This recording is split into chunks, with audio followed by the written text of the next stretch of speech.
Hello, Warrior TV. Welcome to episode 3 of Empower You with the amazing Tessa, the Resilient Warrior, and me, Steve, the Mindset Warrior. How you going, Tessa? Good, excellent. Beautiful weather in Melbourne today. Oh, yeah, perfect lockdown weather. Bit of sunshine, bit of warmth. We're loving it down here. We can't go to the beach. Oh, no, yeah. I definitely can't. That's about an extra 40 k's further than I'm allowed to go, but that's all right. Yeah, we're getting there. Because I'm allowed to go anywhere for work, and I was actually near the beach today. I had a lot of beach suburbs today, so I did sneak in a lunch break looking at the waves. It was very nice. Oh, yeah, that's you have to do that. Just connect to the ocean. I love the ocean. Yeah, beautiful. The sound and the power of the waves is just magical. Absolutely. It's so calming. Yeah, absolutely. I love it. So tonight, still rolling on from our first couple of shows, and off the back of our video, which I hope everyone got the chance to see, that we did for Mental Health Day on Sunday, where we were talking about the importance of speaking up. We thought we'd touch on that a bit tonight, didn't we? And how making sure when you're going through struggling times that using your voice and letting people know what you're going through is really powerful and a great way to get a bit of an understanding about where you're at and knowing that there is support around you and you're not stuck doing this on your own. Yeah, absolutely. Because often, like when we stay silent, it's just because maybe we're afraid of what people are going to think and how they're going to judge us. And we have a lot of shame around talking about things that bug us or bother us or things we want to change. We just stay silent because we think, we're keeping the peace, or we don't want to seem unreasonable, or there's something wrong with us. Yeah, definitely. I mean, I know from personal experience going through years of depression that a lot of it was sort of hinged around that shame and that guilt, and knowing that being a man, being a tradesman, a sportsman, it's not the done thing. It's a sign of weakness, and you're not a real man if you're battling and you're struggling, and it's just not accurate.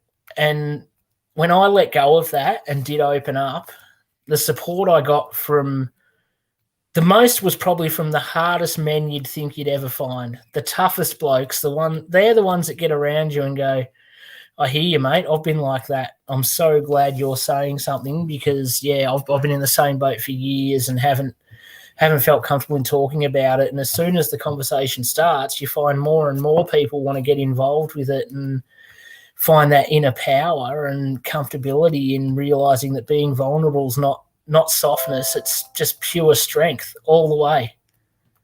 Yeah, exactly. And I think we forget that people seem like they've got it together, like they've got their lives are perfect, but no one's perfect. No one has it all together. We all have fears. We all feel ashamed about something or the other, whether it's made up in our head or because of something we believe. But we all have this fear. And the thing is, I think when people speak out, it's so powerful because we then can identify with that person, and we can almost think sometimes, wow, what I have going on is not as bad, or if that person can speak out, I can do the same. And then it becomes, a collaboration. It becomes, it becomes help because you are not alone. We are not alone. Never. We're never alone. And the more you have the courage to step up and discuss anything that's an issue for you, it comes back in spades. I know I've mentioned this so many times about the importance of reaching out to people, and whether they're close, distant, sometimes it doesn't matter. Some of the greatest conversations I've had around mental health are with people that I've never met in person, don't know from a bar of soap, but I've had some real deep, important conversations that have carried a lot of weight and helped me a lot moving forward, helped them moving forward. It just changes the game so much. And I love what you touched on earlier there with we always see what people are outwardly portraying as how their life is. And yeah, a great mentor of mine, Tony Kay, always says comparison's the thief of joy, because no one's going on to, well, not no one. There are a few people who intentionally only put their bad stuff on social media looking for certain things, but most people are out there portraying their best life and the most amazing things that are happening to them. And it's not their day-to-day reality. So if we're always looking at that and going, geez, this guy's on a holiday every 3 months. Oh, look at his new car. Look at this. Yeah. Like, that's not their day-to-day life. And because you're not experiencing that every day doesn't mean you're missing out. It just means they're showing you the best things that happen in the course of their life. And if you go back over 3 years, there might only be 3 or 4 things. And most of us are generally in the same boat where we are having great times, but it's easy to get caught up in the negative ones when you're constantly looking for how good everyone else has got it and thinking you're the one missing out. Yeah, I love that. I always remind myself that I don't know the journey that you've been on. I don't know how long you've been at it. So how can I compare myself? Maybe you 10 years ahead of me. Maybe you 5 months ahead of me. Do you know what I mean? How can I compare where I am now to where you are? Because I don't know the struggles that you've endured. Because you, like you say, people don't show us. People don't often show us that. I think more and more people are realizing that we're all in this boat together. Everyone is going through something, so they are sharing more, and it's helping people connect. But we need to remind ourselves that yes, we are seeing the best of people's lives on these social media channels or wherever they are. And I mean, we all go through stuff all the time. And often it's our close friends and family that see the real crap happening. And we show the external world only the nice things. And even when we are successful, it might have taken us years to get there, 10 years, 7 years. You don't know how long someone is working at their success, and you're just seeing where they are benefiting from their hard work now. So don't compare, because you don't know how much they've been through. So true, Steve. So true. Yeah, and just a quick shout out. We've got Adam and Kerry have made it back from the supermarket this time to watch us live. Thanks, guys. And the lovely Melissa Christie and Kate Taylor have both joined us. So thanks so much for tuning in. Hey, thanks so for much. Joining us, guys. And I mean, I found on a personal note, like obviously I post a crap load of positive stuff on Facebook. That's how I roll. But I'm also more than happy to share every ounce of the darkness. There's no skeletons hanging in the closet that can come back and bite me later. I've done a lot of lives around the difficulties I've faced and where I've come from to get to where I am now, and that it's a constant game. It's not. I'm by no stretch at all perfect. I haven't mastered the art of mental health, personal development, because it's not possible. So if you're worried that someone seems to have it all together, I can guarantee you they don't. I don't, you don't, no one does. There's always moments, and it's how you deal with the moments and how you talk to yourself through the moments and who you speak to during the moments that define you and define where you're headed as a person. And I've gained so much power from knowing that I can speak my truth and having no more shame and guilt around it. I can openly sit here and say, yep, I was depressed for over 20 years and I drank myself very nearly into an early grave. Does that mean I don't drink now and I don't have nights where I muck up and I'm an idiot? No, even with all the tools I have, I still do it. The only difference now is that it doesn't have a massive amount of shame and guilt attached. It means that I've accepted it I can move on. I've had discussions around it, and it's changed the game for me dramatically. And that's never going to stop moving forward, accepting that we all have errors. We make errors in judgment. We have mistakes. As long as we learn from them and try to minimize the harm done by them and learn something moving forward, then you can't have massive regret around things. Even if you feel it for a little bit, you can still go at the end of it, that's okay. It's all right. I own it. Back to last week's above the line. Yeah, I stuffed up royally, but that's okay. It's not going to be the last time. I know it's not going to be the last time. It could be one of 10 times this week, but it doesn't matter. None of it really matters as long as you're not hiding away and bottling things up inside and just hoping and wishing that things will go away. I think that's the secret. If you're not prepared to have discussions and you just want things to disappear into the background, they generally won't. You've got to take some form of action. Exactly. Sorry about that. That was a bit of a long-winded rant, Tessa. I didn't let you get a word in or two there. No. I mean, I agree completely with what you say, and from my point of view, I think share what you can, and share with who you feel comfortable with. We're not all as confident as Steve to just lay it all out. And I wasn't at the start either. I didn't start with a public. It's a process. It was baby steps. It was exactly, and that's exactly what I want. It's baby steps, because just remember, Steve, like we were talking on our first episode about beliefs. Sometimes we can't speak up.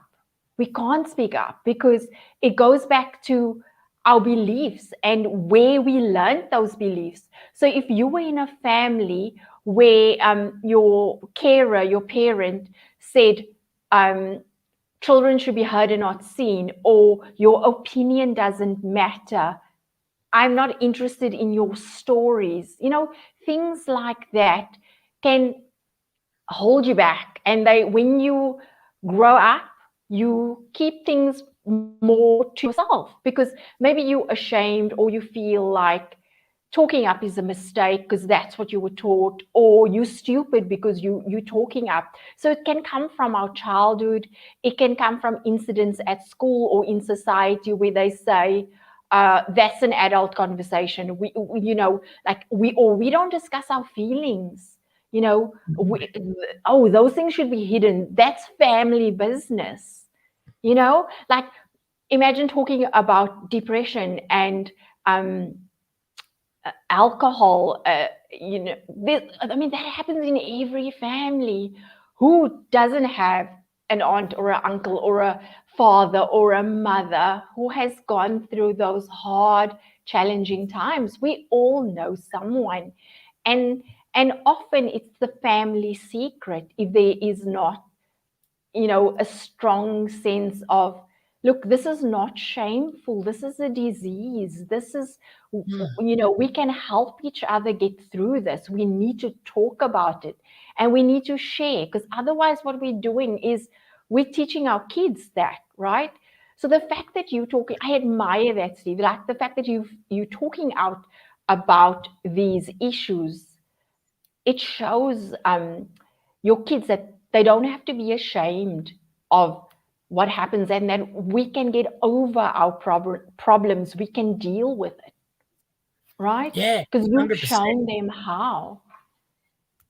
Yeah, and that's the secret. That's what it takes, is providing that guidance and that light, because I found a bit too that with when you go back on that with families and everyone have a lot of the time, which is why I didn't first discuss this with family. I went to a couple of good mates first. Was a lot of the time family can tend to enable the problem rather than help solve it. And when you're trying to keep face, they will, brush it under the carpet and justify and work around things that aren't really helping the situation. It's easier when you actually have the conversation. You don't try to go, oh no, it's okay, it doesn't happen often, and just bring up a whole heap of excuses around why someone's struggling. It's much better to actually have the open and honest conversation rather than just trying to divert away. And because the more you do that, the longer the shame and guilt's attached and the harder it is to break free. Agreed completely. So I guess what I would like to say, and I would love your opinion, and I mean, I think you kind of said it, go to the people who you feel you can trust, who you feel has your back. And if you don't have those people around, we the mental health warriors, we a team of diverse coaches, ordinary people who reach out and help people. Just understand that we all going through the same thing, no matter where you are. We here to help you, but find that person or find those people who you can open up to. And it's like, you feel unburdened and you feel supported and you grow stronger. So those baby steps become bigger and bigger. Then you can start opening up. And by opening up, you're sharing with people who maybe don't have that support, who will watch. Like Steve, I mean, I know you've experienced it, I've experienced it, where people are watching us online because we are ordinary, everyday people. We are not the up there, not yet. Like those successful people who you can't identify with, or sometimes you feel like you can't identify with. And we're moving our lives forward, and we have challenges all the time. And so when you speak up, you are showing others that it's okay. We want to get rid of the stigma. We want to end the stigma around our challenges, around mental health, around all the things that we face. We want to end that stigma because we all have it in some way, small or large. You have something in your life that holds you back, that could hold you back and can hold you stuck. Without a doubt. And I think what you touched on there as well, speaking with someone you trust, it means I don't want anyone to predetermine who having this conversation is the right person to have it with, because you'll be surprised about the most strongest supporters of yours will be the ones that you would least likely think have any issues or will be supportive in this matter. If you trust someone dearly and you know that they support you, they're the ones to have a discussion with, whether you think they're going to look at things the way you want them to or not. Just don't predetermine the outcome, because it's definitely a big thing. Just if someone trusts you and loves you, they're going to be prepared to listen and they will take it on board and they won't judge you. So it doesn't matter, whether you think – don't try to pick out someone that you think's depressed and decide they're the person I need to talk to, and you end up having a pity party. Reach out to the strongest person you know that loves you the most, and then half the time you'll find that they're battling as well. Because I guarantee you now, for 20 plus years, not one person thought I was depressed. I was the happiest party bloke on the planet. There was never – my smile that I have now was never not there. Nothing externally to how I present to the world has changed. It's exactly the same as it was when I was at my lowest, darkest point. Nothing's different. And you'll find there's a lot of people that you would be very surprised in your lives are battling just like you are. And it's just a matter of having that discussion. And so, Steve, let me ask you. So, did you speak to anyone who didn't have your back? Like, so when you approached them and spoke to them about this topic, and they just how did you deal with that? Because that's also something that can happen. And I just want people to understand, you may talk to someone and they reject you. And, just let them be, but don't let that hold you back. We want to say, don't let that hold you back, because you are going to find some people who are just not going to get it, who are just Totally. Yeah, they're not the right people to talk to, but you wouldn't know that. Maybe you would think that they are, because they love you, or they say they love you, but maybe they're just not ready to accept some of the things that you're saying. So how would you deal with that, Steve? Well, what I've found, the most common response you'll get from someone who isn't going to be beneficial, you'll pick up on it very quickly, because the most common thing I got is, your life's great, what have you got to be depressed about? That's going to be possibly the number one bit of feedback you'll get from people that aren't going to be supportive. Everything's going good, you got a great job, you look at your family, you do this, you do that, life's great, how can you be depressed? And I have friends that support me massively, but still don't fully come to terms with an elite sportsman who's on millions of dollars a year being depressed, with a model wife, like millions of dollars. How can they be depressed? And you can't explain it to somebody that hasn't gone through it. And if you do start getting that feedback when you open up, it's something that you need to close down pretty rapidly in a nice, loving way. You don't want to lose a friend over it, but just go, yeah, no, thanks, mate. I just wanted to have a quick chat with you and let you know how I was going. But yeah, all good. Even if you brush it aside how you were feeling, just go, no, you're right. Spot on. Everything's going great for me.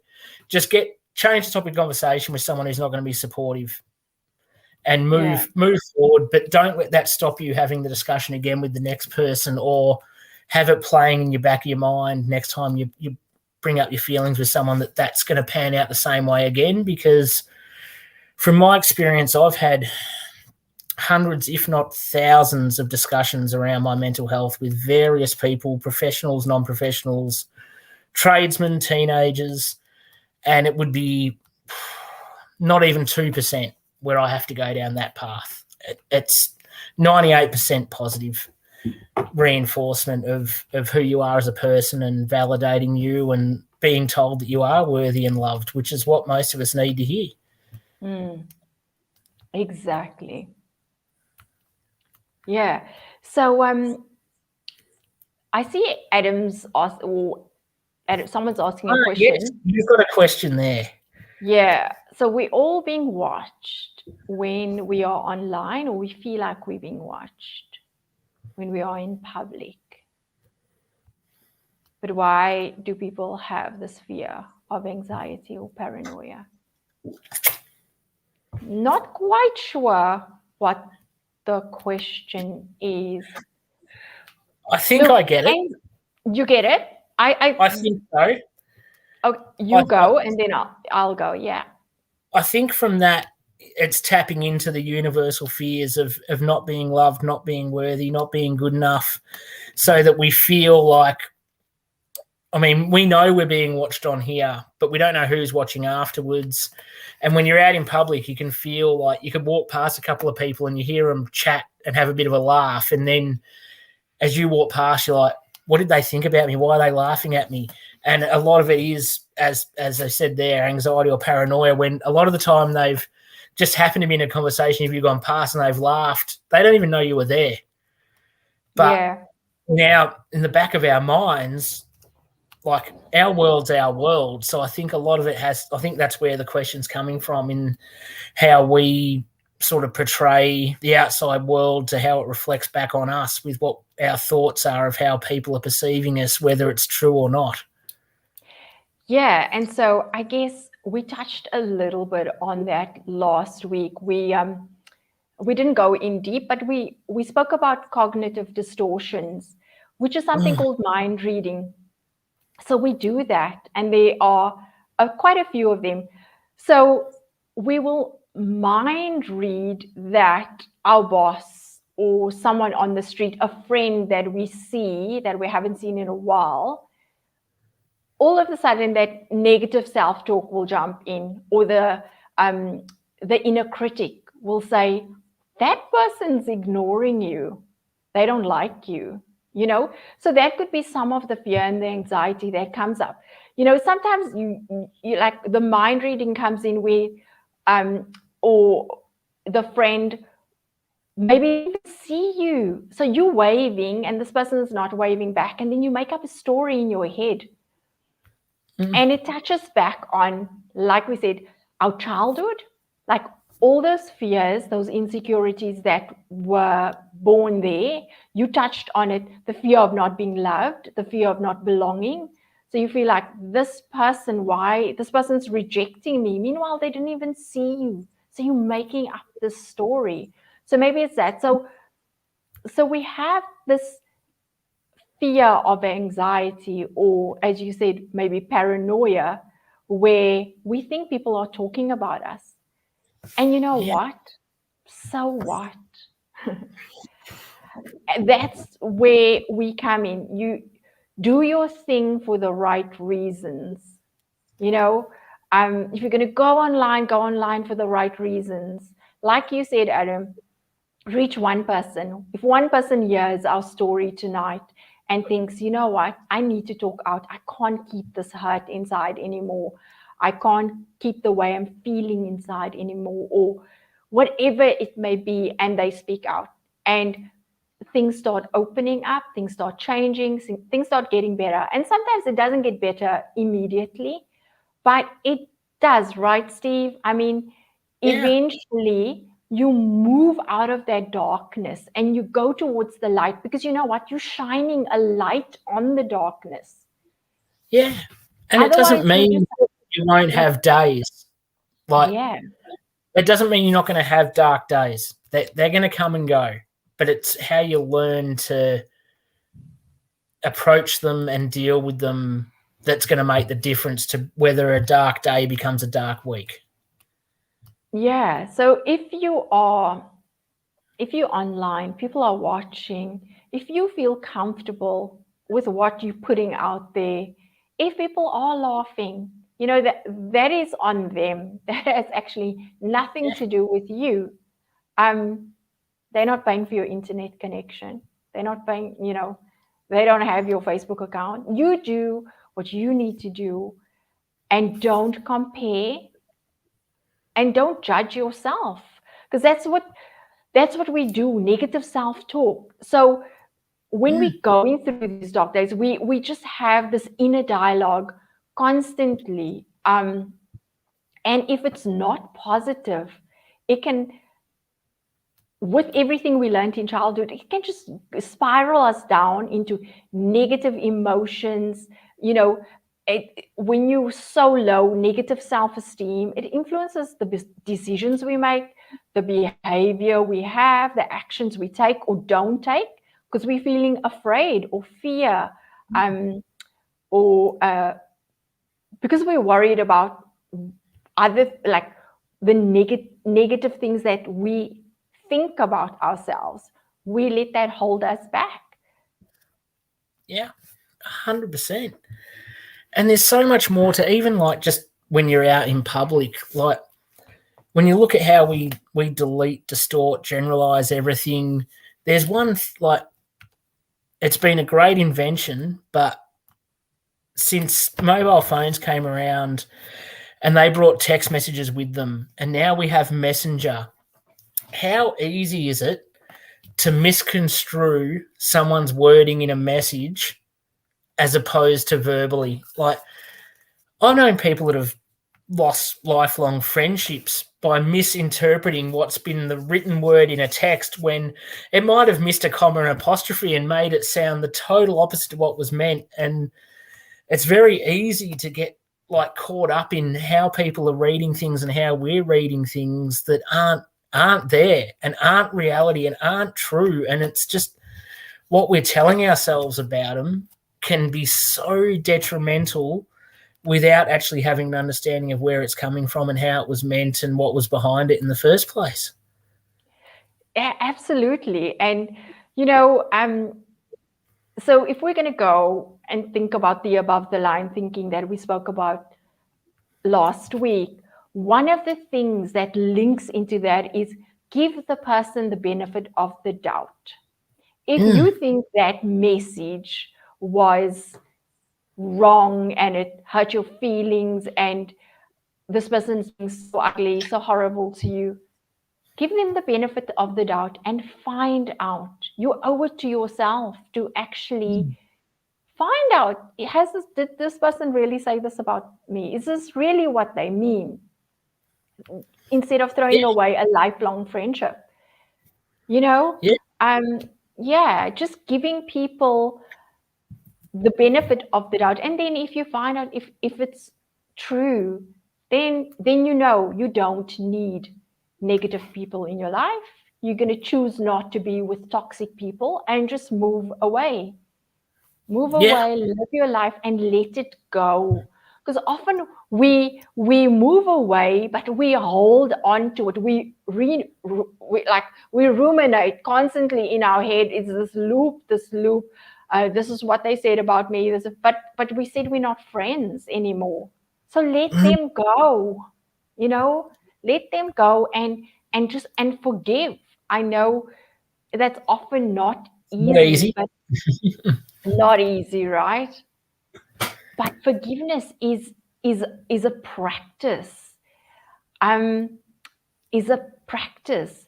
I was listening to, and I forget her name now, a lady. She spoke about forgiveness, and her son was killed in the shooting in America. She was one of the parents of the kids that actually died. And she was saying she chose to forgive the shooter, and people couldn't understand why. The thing is, when we hold on to that anger, that hatred, she was explaining it like it's an umbilical cord attached to the shooter, and it's with her forever.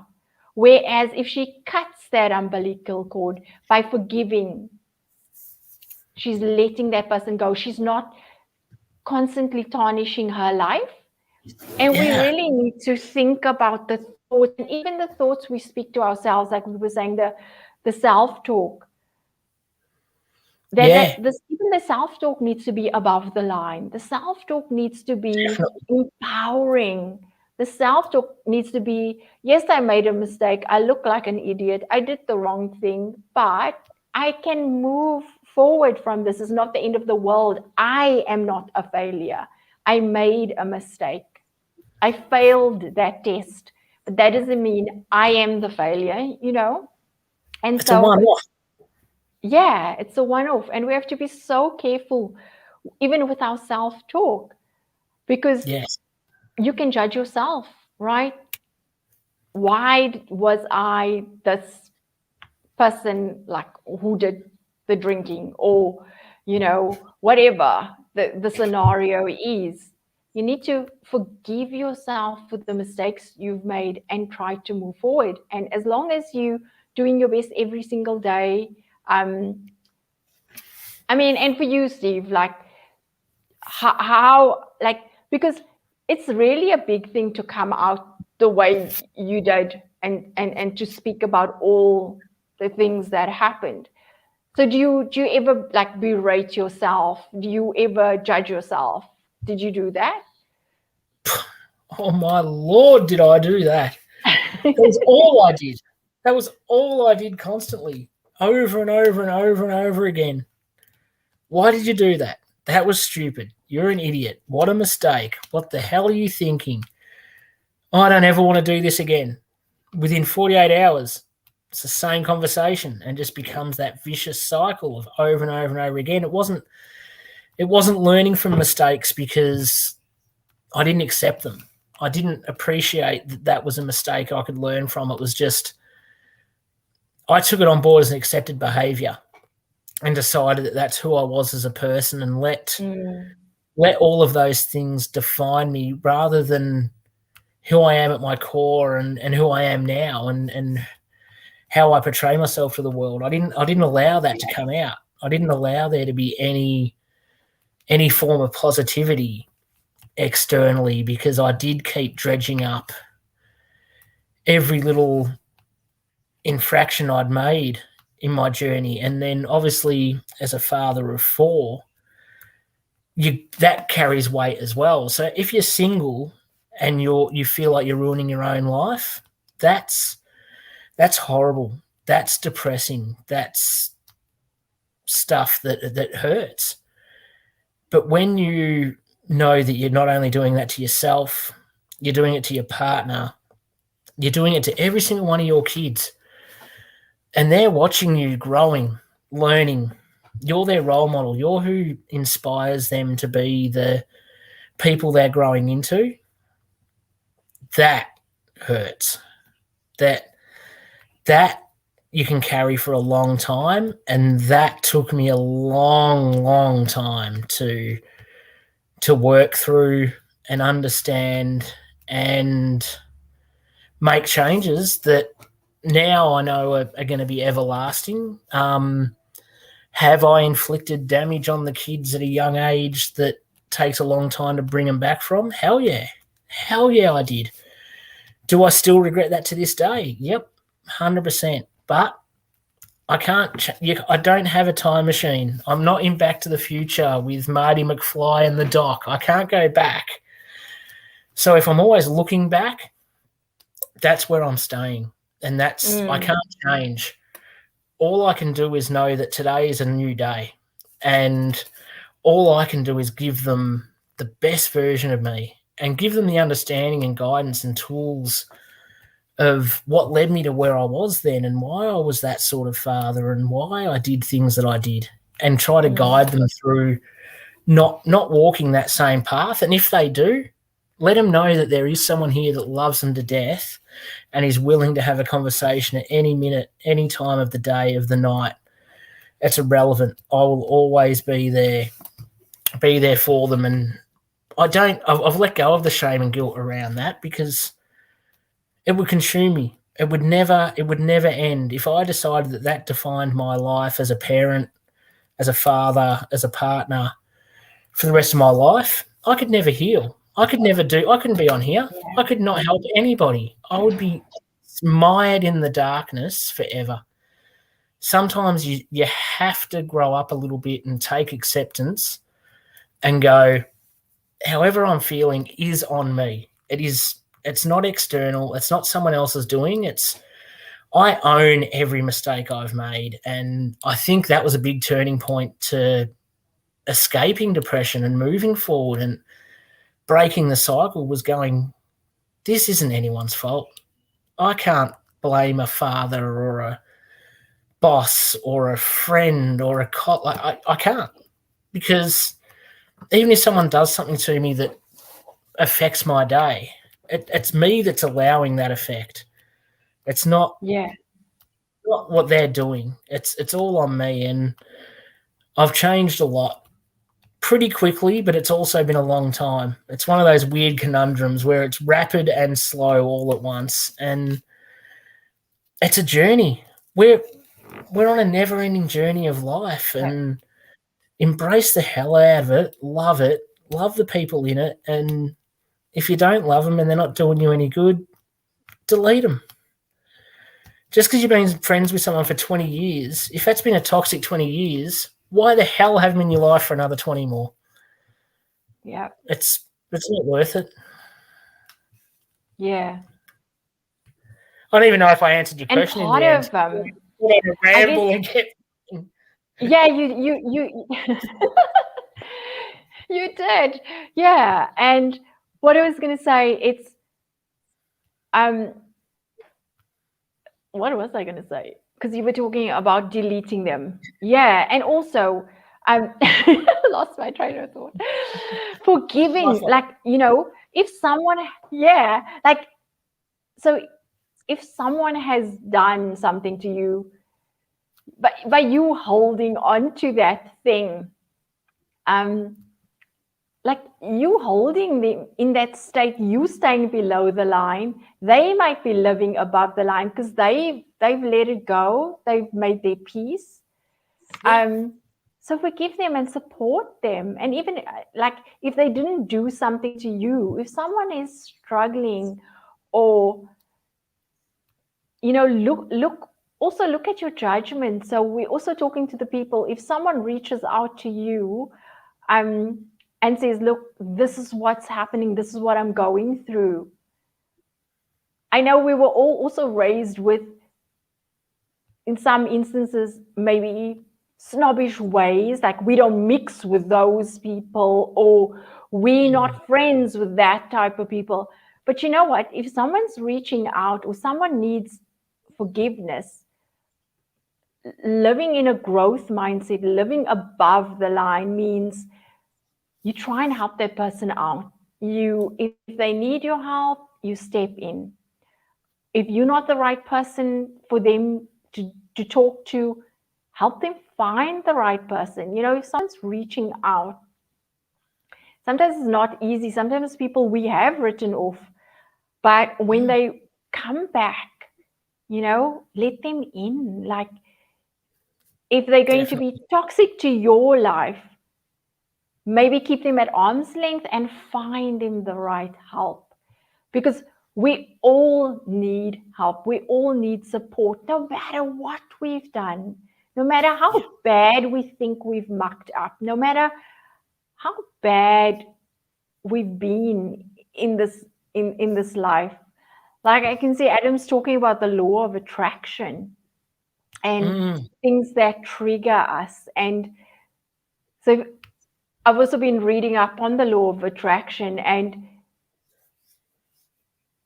we attract the negative things we think about, according to the law of attraction. So if you thinking nasty or horrible things about this person, or you don't want this person in your life, but you're thinking about them, you are attracting that energy into your life, So you need to let go, you need to forgive, and you need to move on clearly, because if you are in the back of your mind, because what you're actually doing is you're judging them. And a lot of the time then you're judging yourself. You're just projecting on them how you see you. Exactly. Because all of us have done something where we needed someone to forgive us, or we needed to forgive someone. So sometimes it's in stepping into that person's shoes. Hey? Yeah. We've all been 100%. It's no one hasn't been judgmental of someone for some reason at some time. Every single one of us has been there and done it. We'll do it again. And a lot of time we'll do it to people we don't know and have no relevance to us, and we'll get hung up on it for hours, maybe days, maybe weeks. Could just be that one car you see in traffic, but you almost see them every day, and they sit in the right-hand lane doing 10 Ks under the speed limit, and you'll see them every single day because you've got an attachment to your drive to that car and that person.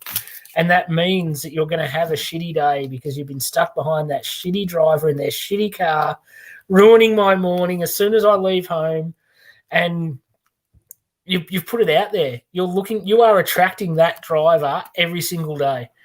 You're basically asking for it. So don't complain. You've mentioned it so many times. You talk about it to everyone. As soon as you get to work, that car again. It's like keeping it in there all the time. So true. So true. And also what you said earlier about choosing your emotions. People can,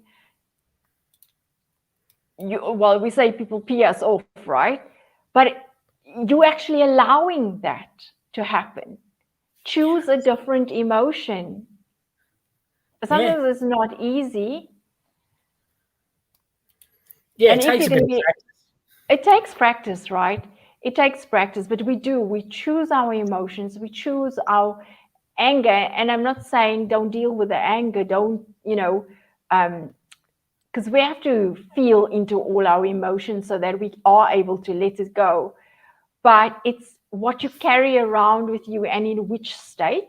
Like you say, complaining about that driver the whole day is not letting go. You're not moving on. You're ruining your own day.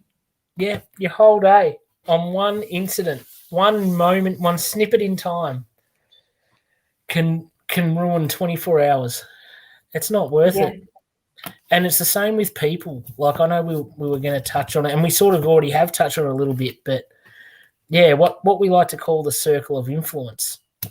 And that basically culminates in the old saying that you are the culmination of the 5 people you spend the most time with, which is why it's extremely important to choose wisely, because if you hang out with 5 gambling, bank robbing drug addicts, it's very likely you're going to become number 6. Whereas if you hang out with 5 high achievers who are always wanting to work on themselves, be successful, help others, and especially this is the one I find the most important, hang out with people that are ahead of where you are but where you want to be. Because no one will judge you and hold you back that's further ahead of where you are in life. But everyone who's around where you're at or behind you is going to belittle you, negate your dreams, have a problem for every solution, drag you down. But the people that are ahead of you just don't do that. They just don't, because successful people want everyone to be successful. You'll generally find that it's people that struggle that want you to struggle as well, so that then we're all in the same boat. We're all battling together, and it's all happy. Misery loves company. Loves company. Yep. So really, it's so important to elevate the people you spend the most time with, and people that are going to help you grow and prosper and learn. Like, life's just a game. It's a constant game, and you want to be leveling up all the time. You don't want to be going backwards. And it's who you're around, is the conversations you have, the movies you watch, the music you listen to, the podcasts you get involved with, the conversations. It's all a massive culmination that even if you don't want your mindset to change, you don't have a choice, whether it's around positive people that are moving forward or negative people moving backwards. If you spend enough time around them, well, I think we touched on it last week, where 60% of the thoughts we have today are exactly the same as yesterday. So whatever you're feeding your mind is going to grow and either feed and prosper or poison the way you're thinking and make it a lot harder to move forward with what you want to do. Yeah, spot on. And usually, like, instead of comparing yourself and feeling bad about the person that's ahead of you, talk to them, engage with them, find out what they did, and you'll hear that the story of how hard it was to come up, or what they did, what was the strategy. Find those mentors, like you say, that's ahead of you, that can really help you grow, change your mindset, and move you forward. Yeah, you don't just want to be another weed in the garden. You don't want to be that noxious thing that no one wants to be around. You want to be the rose that's prospering and growing and thriving with the other roses that are all working together and being beautiful together, because it affects your mindset so much, the discussions you have. And you'll find, this is 100% promise you this, if your circle of influence is positive people that are going places, your self-talk will change, because your subconscious can't help it. You're around people that are talking positively, guiding you on a path that's going to be prosperous for you. That takes away that negative self-talk, because you don't hear it. If you don't hear other people talking negatively about themselves or others, it just works its way out of your system. Whereas if you're around people whose life is gossip, bitch, moan, complain about everybody around them, you can't break that cycle either. You can't break a cycle that you're in the middle of constantly. It's just not, it's not possible. Your brain won't allow you to delete that much information at once and fully move away from it, unfortunately. Yeah, it's so true. And especially when you're in the middle of a circle that's negative, it feeds your negative self-talk. It feeds that inner critic. It agrees with the inner critic. And when you are harsh on yourself, the friends that you have are going to agree with you. They are not going to say, no, don't say that about yourself. They're not going to say, have you read this great book on how to start a business, how to do social media, on forgiveness, on gratitude, on different levels of thinking, getting yourself out of the slump. And they're going to tell you to speak up. They're going to want to hear what you have to say.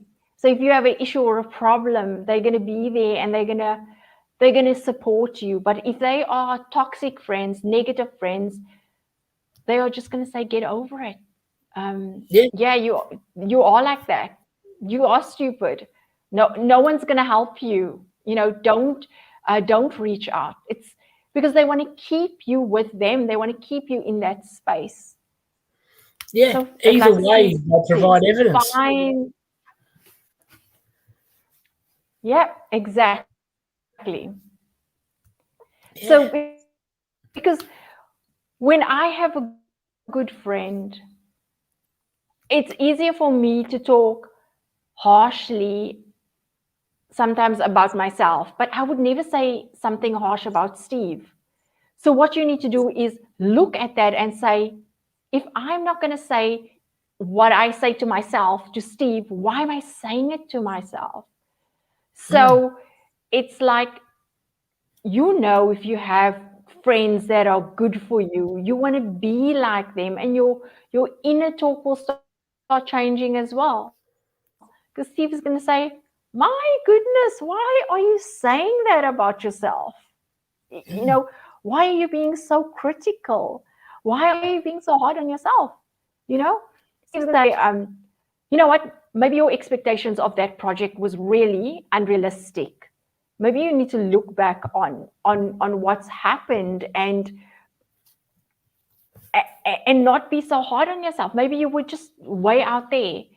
He's going to help you through this situation where you are just talking so critically or negatively about yourself. And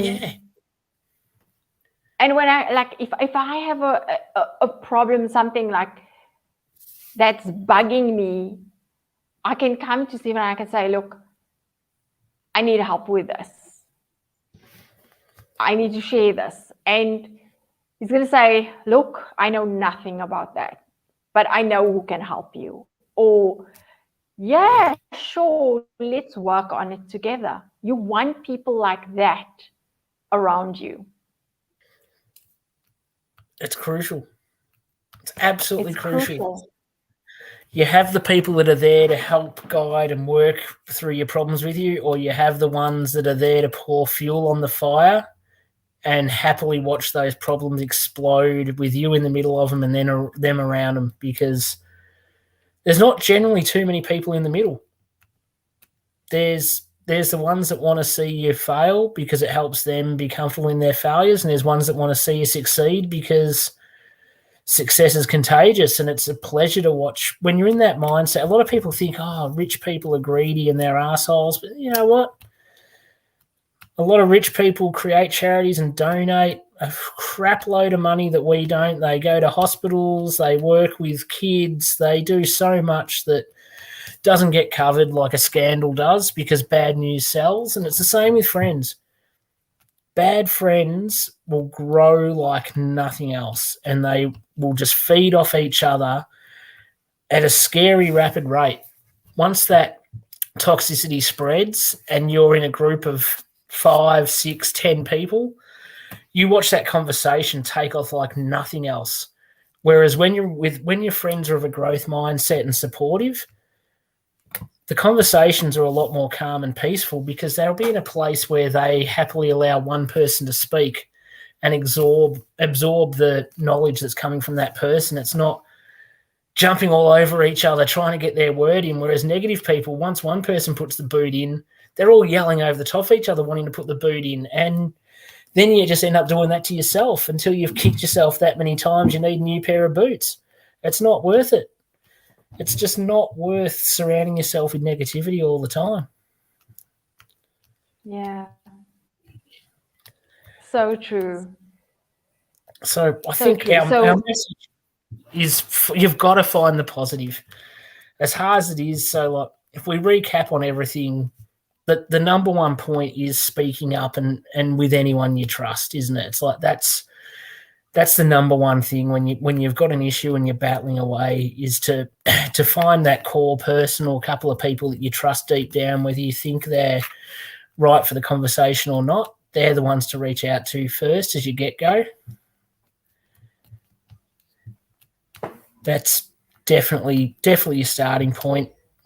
And then, of course, Tessa nails this every time. The importance of how we talk to ourselves and positive self-talk is massive. They not move on. You know, Yeah. you owe it to yourself. Yeah. Yeah. It's crucial. And then always be wary of who you surround yourself with. Surround yourself with people who want to see you grow, who want you to have a prosperous life, and on every level. I'm so passionate about that topic. Yeah. Because half the battle won is how we speak to ourselves. Half the battle won is us building ourselves up. It's us having that self-belief. Yeah, absolutely. Yeah, without a doubt. You've got to, if you don't have your own back, it's hard to expect anyone else to, really. Like, you've got to support yourself as much as you need everyone else to support you as well. Like, I mean, I often say, oh my gosh, Steve, you're always so happy. And look, I mean, I know he's not always happy, but he tries his darndest to always to be happy. Like, you've got that disposition, and it inspires me. And he's so generous, you know. Surround yourself with people who are like that. It makes a huge difference, doesn't it? And that happiness and positivity from me, it's an intention. So I do start every day wanting to be as happy and positive as I can be. I don't get up in the morning and go, oh, I can't be asked. I hope today's shit, and then expect it to turn out otherwise. It's an intention that the more I work on, the more I feed it, the stronger it gets. I think we're all good. So I guess the message, as this is Mental Health Month, reach out, speak up. 100%. Reach out to us. We here. Definitely. Always reach out. And find those few people that have your back and you can rely on. And as we, a doctor, a therapist, a psychologist, a coach. Yeah, speak to anybody. It doesn't matter who. Doesn't matter who. If they're going to be a benefit to you, it doesn't matter. Reach out to anyone. I've been doing that a lot lately. Just saying, today I'm going to have a happy day.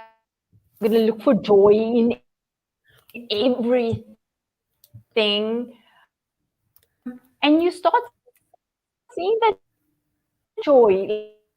Like, it's like the universe, like, you know, it'll show me a flower. Try and really appreciate the little things. And it's not easy. It's like, really, you're doing that? But yes, I'm doing that, and it makes me feel good. I walk to the park and I say, wow, the grass looks green. It looks so good. Yeah. Just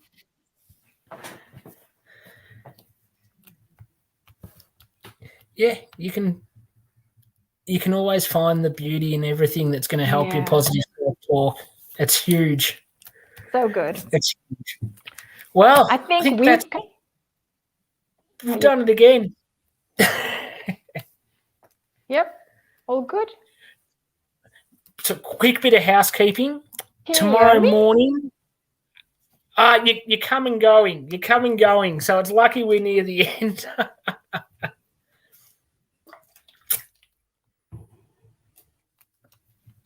Oh, now you're frozen on me altogether. So just while we're waiting for Tessa to come back on, I'll just quickly, tomorrow morning, we'll have Dale back. No, we're still going. We're almost done. Dale will be back at 8 o'clock in the morning with Straight, Sane and Sober. That'll be 8 o'clock Melbourne time. So I think, what are we looking at? 10 p.m. UK time. And then tomorrow night, we've lost Tessa. I think your internet dropped out. Tomorrow night, I will be back with my latest episode of the Power Hour of Mindfulness with a very special guest. I'm going to be joined by the Mindset Warrior's mother. So anyone that's keen on digging a bit of dirt on what brought me to this point in my life and what I was like before I was the Mindset Warrior, if you want any juicy goss, tomorrow's the night to tune in. And I'm also doing a big push, which I think is going to take a lot of like and commenting to bring the lovely Beck, the Mindset Warrior's wife, on live with us as well. She's very reluctant, but I think if we get around her enough and give her enough of a push, then I'm sure we might be able to get over the line. But I can at least guarantee Fran Knapp, the Mindset Warrior's mum, will be here tomorrow to discuss all things mindfulness and dig a bit deeper into, where I struggled as a young fella and through the early parts and middle parts of adulthood to what she's seen me evolve into these days. So for everyone that's tuned in tonight, thank you so much. Everyone that watches on the replay, very much appreciate all your comments and likes and love. We're always here to interact, and the more people you guys get involved in the chat, the more we can dig deeper into what we're on about. So thanks so much, everyone. Have an awesome night, and I will see you again tomorrow. Cheers.